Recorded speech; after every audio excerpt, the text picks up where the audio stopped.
各位嘉賓、各位善信，大家好！好高興今日已經係我哋慈航會連續第5年喺三盞燈同咁多位街坊咧一齊慶祝佛誕啦！慈航會植根咗喺澳門33年，成立嘅目的就係弘揚釋迦牟尼佛嘅正法正行。其實今日嘅紀念活動主要係感恩釋迦牟尼佛喺2500多年前創立人間佛教，以戒定慧三學清淨我哋內心嘅貪嗔痴三毒，鼓勵大家止惡行善、孝善奉行，發揚自利利他嘅精神。今日佛光普照，佛力庇佑，祝願世界和平，亦都祝福澳門繁榮昌盛、百業興旺，個個都身體健康、家庭幸福。感恩朋友得聞見聞佛法嘅機遇。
以慈悲心來布施一切嘅法門，以清淨虔誠嘅心進行，依教儀式，可以消除自身業障積累資糧，轉化障礙為吉祥。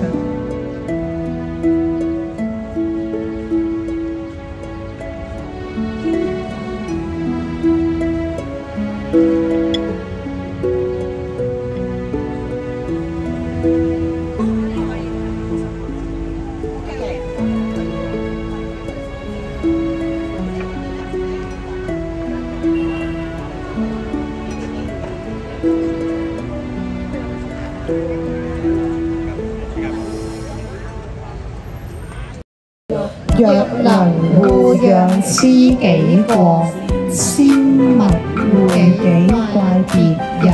凡事人人種下一顆菩提心，世界和平又安寧。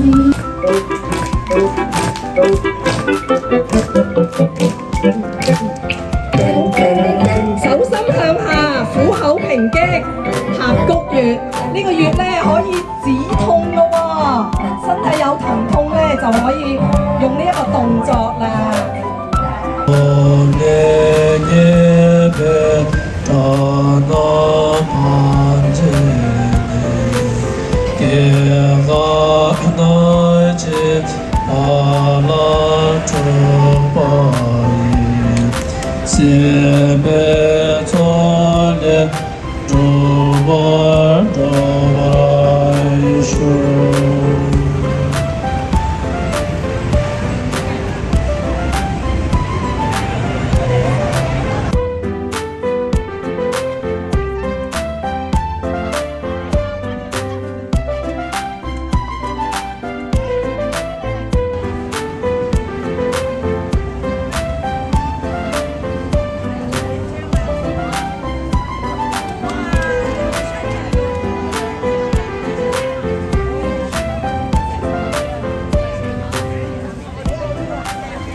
世界所說出很多。係發出拼圖遊戲攤位，有啲咩玩㗎？呢度有可以拼圖，入邊有圖案，有散發蓋、雙魚、法律、真齊條、海螺、蓮花、勝利圖、寶瓶。